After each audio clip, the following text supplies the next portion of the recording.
Hello everyone. Hope आप सब घर पर अच्छे होंगे एंड पढ़ाई कर रहे होंगे। Welcome back to your own channel जिसका नाम है tude.com। कुछ दिनों से थोड़ा टेक्निकल इशू आ रहा था, मेरे लैपटॉप में कुछ प्रॉब्लम आ गई थी, तो जिसकी वजह से लेक्चर प्रॉपर्ली नहीं आ पाए। बट मैंने कुछ ऑल्टरनेटिव वे निकाला लेक्चर रिकॉर्ड करने का। और है is the part 6 of your fundamental unit of life. ठीक है, फंडामेंटल यूनिट ऑफ लाइफ का इस पार्ट 6 था। अगर आपने पहले वाले पार्ट्स नहीं देखे हैं तो आई बटन आ रहा होगा ऊपर, उस पर जाकर आप देख सकते हैं और समझ सकते हैं चैप्टर को। तो स्टार्ट करते हैं। हमने सारे सेल के कंपोनेंट्स के बारे में पढ़ लिया था कि कौन सा सेल का कंपोनेंट होता है, क्या होता है। हमारा एक जो पहले डायग्राम समझते हैं कि ये कौन सा डायग्राम है। ये एनिमल सेल का डायग्राम है। मैंने आपको बताया था कि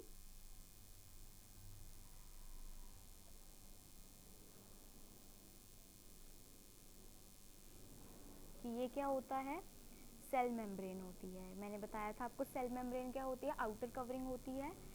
उसके बाद ये स्मूथ एंडोप्लाज्मिक रेटिकुलम पढ़ाया था, माइटोकॉन्ड्रिया पढ़ाया था। ठीक है, माइटोकॉन्ड्रिया पढ़ाया था, गोल्गी पढ़ाया था, गोल्जी पढ़ाया था, वैक्यूल्स पढ़ाया था, न्यूक्लियस के बारे में बताया था, और न्यूक्लियस के अंदर जो एक पार्ट होता है न्यूक्लियोलस के बारे में बताया था, एंड सेंट्रोजोम के बारे में बताया था। ये सेंट्रोजोम जो होता है एनिमल सेल के अंदर। ठीक है, लाइसोसोम्स, राइबोसोम, साइटोप्लाज्म जो कि क्या होता है, जेली लाइक फ्लूइड होता है।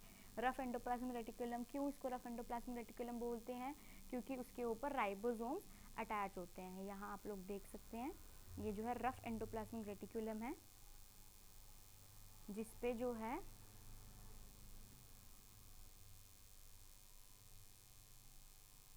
सारे राइबोसोम्स अटैच है। ये क्या है, गोल्जी बॉडी, मैंने भी आपको ऐसा स्ट्रक्चर बताया था। और स्मूथ एंडोप्लाज्मिक रेटिकुलम जिसमें जो है राइबोसोम अटैच नहीं होते, इसका देखिए स्मूथ सरफेस है बिल्कुल। तो ये सब हमने डिस्कस कर लिया था एनिमल सेल के अंदर कंपोनेंट्स के बारे में, सब कुछ डिस्कस कर लिया था हमने। उसके बाद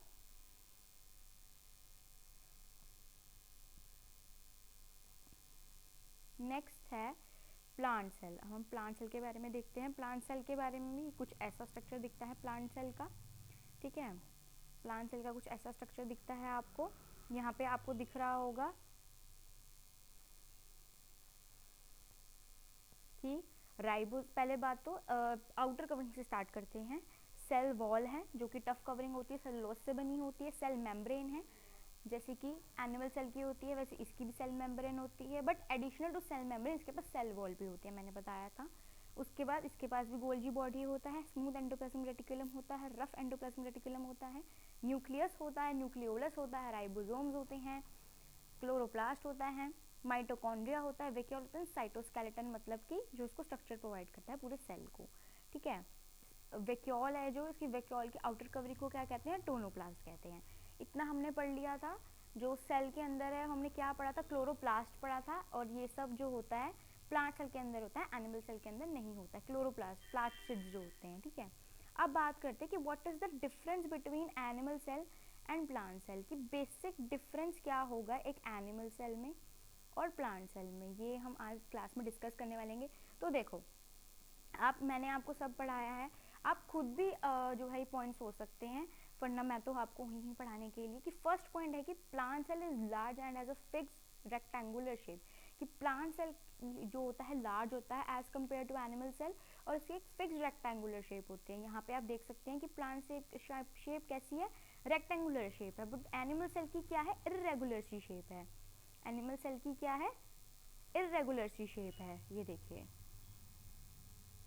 इरेगुलर सी शेप है, जबकि प्लांट सेल की क्या है, रेक्टेंगुलर शेप है पूरी।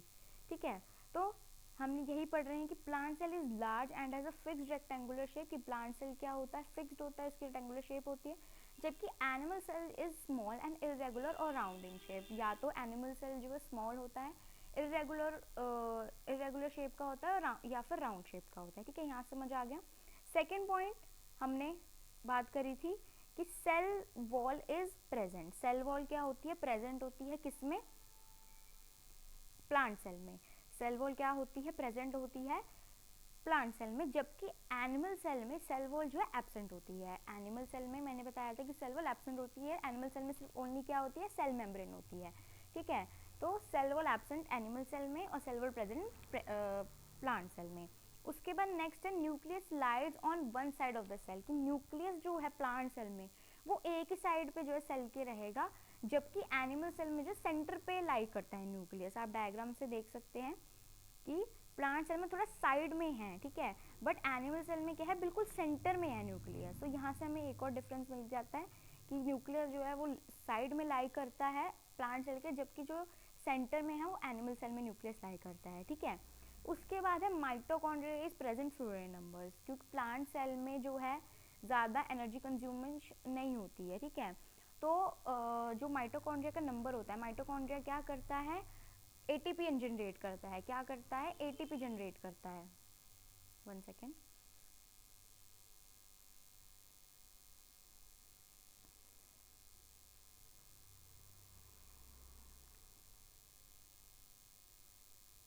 हाँ, तो क्या करता है, एटीपी जनरेट करता है, कौन, माइटोकॉन्ड्रिया। तो अब एनिमल सेल को ज़्यादा एटीपी मॉलिक्यूल्स की ज़रूरत होती है, क्यों, क्योंकि हमारे सेल को ज़्यादा वर्क करना पड़ता है as compare to plant cell. हमारे बॉडी के अंदर, ह्यूमंस की बॉडी के अंदर, एनिमल्स की बॉडी के अंदर एनर्जी कंजम्पशन ज़्यादा रिक्वायर्ड होती है। तो इसीलिए अगर माइटोकॉन्ड्रिया ज़्यादा होंगे तो ज़्यादा एटीपी जो है प्रोड्यूस होंगे, ठीक है। तो इसीलिए माइटोकॉन्ड्रिया का जो वो है, माइटोकॉन्ड्रिया जो है कम होते हैं प्लांट सेल में, मतलब कि, और माइटोकॉन्ड्रिया जो है लार्ज होते हैं, लार्ज नंबर में होते हैं प्रेजेंट, किसमें, एनिमल सेल में। 1 सेकेंड।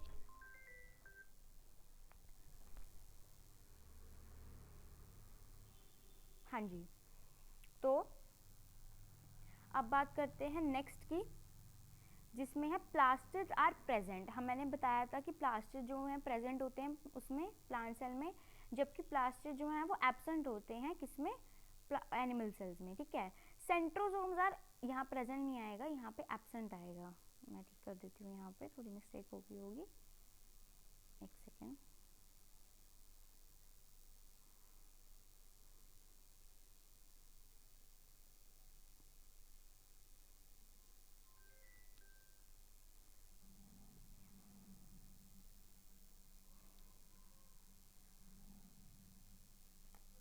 हेलो, हेलो, हाँ जी।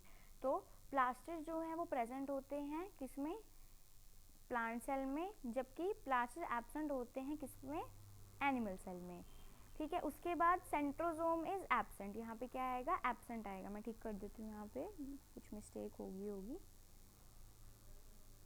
यहाँ पे क्या आएगा, एब्सेंट आएगा,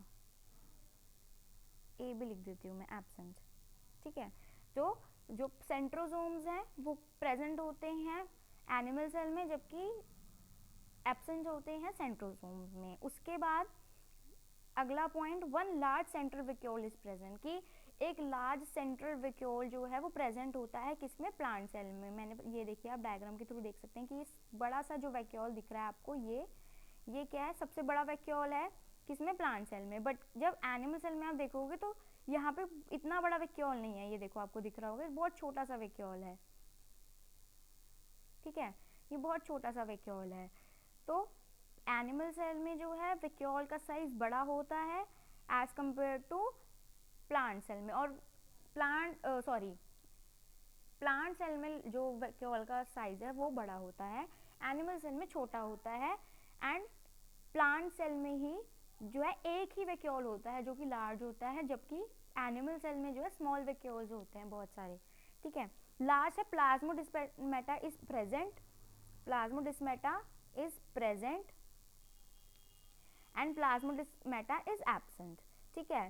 प्लाज्मोडेस्माटा क्या होता है, जो दो सेल्स के बीच कनेक्शन बनाए रखता है। तो प्लांट सेल में जो है कनेक्शन की जरूरत होती है, तो प्लाज्मोडेस्माटा प्लांट सेल में प्रेजेंट होता है, जबकि प्लाज्मोडेस्माटा एनिमल सेल में एब्सेंट होता है। इतना समझ में आ गया सबको, कोई भी डाउट है, थोड़ा सा इशू आ रहा होगा आप लोगों को, but we are fixing our technical issues, so थोड़ा सा आप लोग एडजस्ट कर लीजिए इस वीडियो के लिए। नेक्स्ट जो वीडियो आपके पास आएगी वो थोड़ी एक्सपेरिमेंटल होगी, जिसमें आप इंजॉय करेंगे।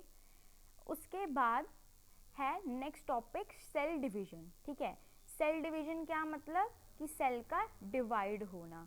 जैसे कि ये इमेज में दिख रहा होगा आपको, ये देखिए ये एक सेल है, उसके बाद ये इसका अंदर का मटेरियल डिवाइड करा, फिर इसका सेल डिवाइड करा, बहुत सारे बन के 2 सेल बन गए। ठीक है, तो सेल डिवीजन एक्चुअली क्या होता है?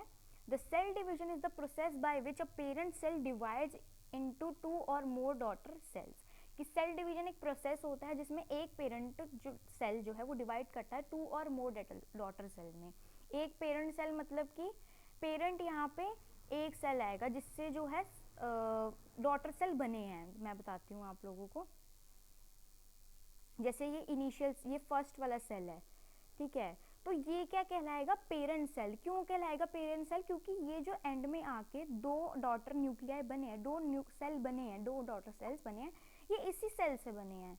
ठीक है, तो पेरेंट सेल हम इसी को कहेंगे। ठीक है, पेरेंट सेल हम इस सेल को कहेंगे। तो पेरेंट सेल ही डिवाइड होके जब 2 और मोर डॉटर सेल्स बनाता है, डॉटर सेल मतलब आइडेंटिकल सेम सेल होता है, तो उसको कहते हैं हम सेल डिवीजन। ठीक है, cell division usually occurs as a part of larger cell cycle. Cell cycle का पार्ट होता है, सेल साइकिल में ही जो है सेल डिवीजन आता है। ठीक है, अब in the cell division the cell that is dividing is called parent cell. मैंने बता दिया कि जो सेल डिवाइड कर रहा है, सपोज ये एक सेल है, ठीक है, ये डिवाइड हो गया 2 डॉटर सेल्स में। ठीक है, 2 डॉटर सेल में, तो इस वाले को हम क्या कहेंगे? Parent cell.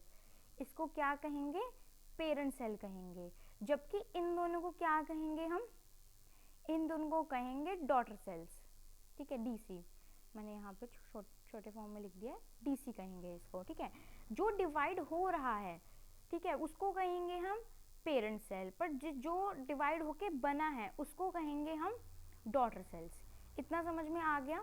ठीक है, और यही जो प्रोसेस है ये चलता रहता है। इस कंटिन्यूस प्रोसेस को क्या कहते हैं? हम सेल साइकिल कहते हैं। ठीक है, कि सेल जो है डिवाइड करे जा रहे हैं, एक सेल से 2 सेल, फिर 2 से 4, फिर 4 से 8। इस पूरे प्रोसेस को क्या कहते हैं? जब ये रिपीट होता रहता है प्रोसेस, इसको क्या कहते हैं? सेल साइकिल कहते हैं। ठीक है, इतना समझ में आ गया सबको? उसके बाद सेल साइकिल होती क्यों है? The cell division is important for all living organisms because it is essential for growth, reproduction and maintenance and repair of cells and tissues.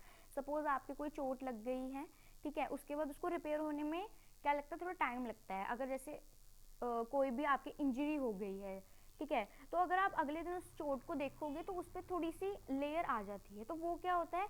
Cell division से जो सेल जो है डिवाइड करते हैं और उस पर दोबारा से कोट चढ़ा देते हैं। इसीलिए जो है सेल डिवीजन इंपॉर्टेंट होती है, ग्रोथ के लिए इंपॉर्टेंट होती है। आपकी ग्रोथ हो रही है, ठीक है, हाइट इंक्रीज हो रही है, आपकी हेल्थ बढ़ रही है, तो वो क्या है? आपके सेल्स डिवाइड कर रहे हैं रैपिडली, तो इसीलिए आपकी जो है ग्रोथ हो रही है। रिप्रोडक्शन, जो रिप्रोडक्टिव सेल होते हैं उनके लिए जो है सेल साइकिल होती है। और repair of cells and tissue के लिए, जो अगर इंटरनल इंजरी होगी तो रिपेयर के लिए भी जो है सेल डिवीजन रिस्पॉन्सिबल होती है। ठीक है, अब मेनली जो सेल डिवीजन है वो 2 टाइप की होती है, माइटोसिस एंड मियोसिस। ठीक है, कितने टाइप की होती है? माइटोसिस एंड मियोसिस, ये 2 टाइप की जो है सेल डिवीजन होती है। देखते हैं आगे क्या है इनमें। 2 टाइप्स ऑफ सेल डिवीजन होती है, एक माइटोसिस, एक मियोसिस। ठीक है, अब इसमें छोटा सा डिफरेंस समझते हैं कि माइटोसिस जो है वो सोमैटिक सेल्स में होती है, ठीक है, और मियोसिस जो है वो जर्म सेल्स में होती है। माइटोसिस में जो है 2 डॉटर सेल्स फॉर्म होते हैं, जबकि मियोसिस में 4 डॉटर सेल्स होते हैं। ये बड़ा इंपॉर्टेंट पॉइंट है कि माइटोसिस में ओनली 2 डॉटर सेल फॉर्म होते हैं, बट जबकि मियोसिस में 4 डॉटर सेल्स फॉर्म होते हैं। ठीक है, next point, it is necessary for growth and repair. जो माइटोसिस है वो ग्रोथ एंड रिपेयर करती है सेल्स को। मैंने बताया था कि अगर जैसे कोई इंजरी होती है तो जो उस टाइम सेल डिवीजन हो रही होगी वो आपकी कौन सी हो रही होगी? माइटोसिस हो रही होगी, जो आपकी ग्रोथ में हेल्प करती है, आपके repair of cells and tissues में हेल्प करता है।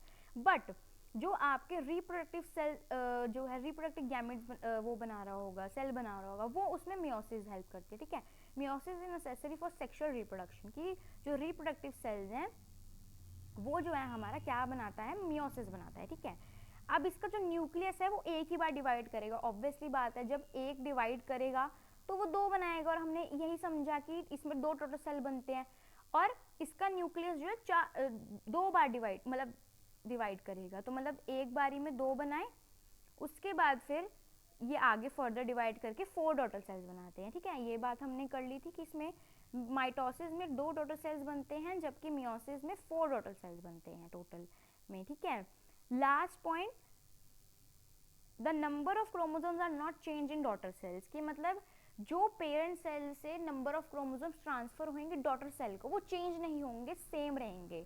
बट मियोसिस में क्या होता है, क्रोमोसोम्स का नंबर जो है वो कम रह जाता है। क्यों रह जाता है? क्योंकि ये मियोसिस क्या है, वो रिस्पॉन्सिबल होती है किसमें, रिप्रोडक्टिव सेल बनाने में। तो रिप्रोडक्टिव सेल में जो है नंबर ऑफ क्रोमोसोम्स हाफ होने चाहिए। ठीक है, तभी जो है क्रॉसिंग ओवर होके जो है उसकी जाइगोट की फॉर्मेशन होती है, फर्टिलाइजेशन की, वो हम आगे पढ़ेंगे।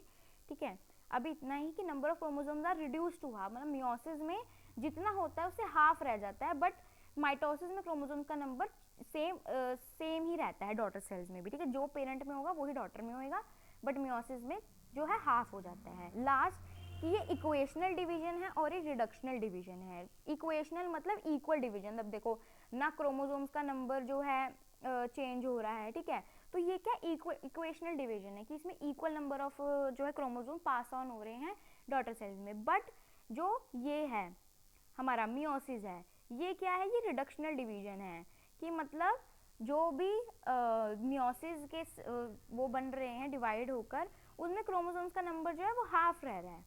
ठीक है, वो क्या है, हाफ रह रहा है। ओके जी, तो यहाँ तक आई होप क्लियर होगा सबको। हम मैं एक बार ओवरव्यू दे देती हूँ कि हमने एनिमल सेल का डायग्राम समझा यहाँ पे। ठीक है, एनिमल सेल का डायग्राम समझा,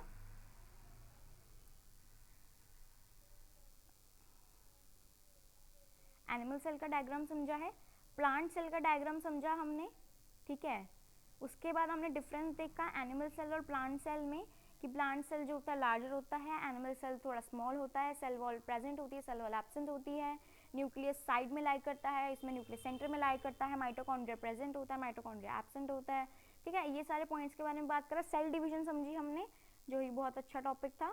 सेल डिवीजन समझी कि सेल डिवीजन होती क्या है, क्यों ज़रूरी है for growth and repair of the cells and reproduction के लिए, and types of cell division पढ़ी कि माइटोसिस और मियोसिस क्या होती है। ठीक है, तो आई होप यहाँ तक सबको क्लियर होगा। नेक्स्ट जो आपका लेक्चर आएगा वो थोड़ा एक्सपेरिमेंटल होगा। हमने उसमें सोचा है कि थोड़ा आपको फ़न वे में उसको सिखाएं, तो आप प्लीज़ उसका वेट कीजिएगा। हम ट्राई करेंगे कि ये टेक्निकल इशू जो है जल्दी सॉल्व हो जाए, ताकि हम अच्छे से लेक्चर कर पाएँ। And thank you so much. अगर आपने हमारी वीडियो को शेयर नहीं किया तो अपने फ्रेंड्स के साथ शेयर कर दीजिएगा, एंड पढ़ते रहिए। Thank you.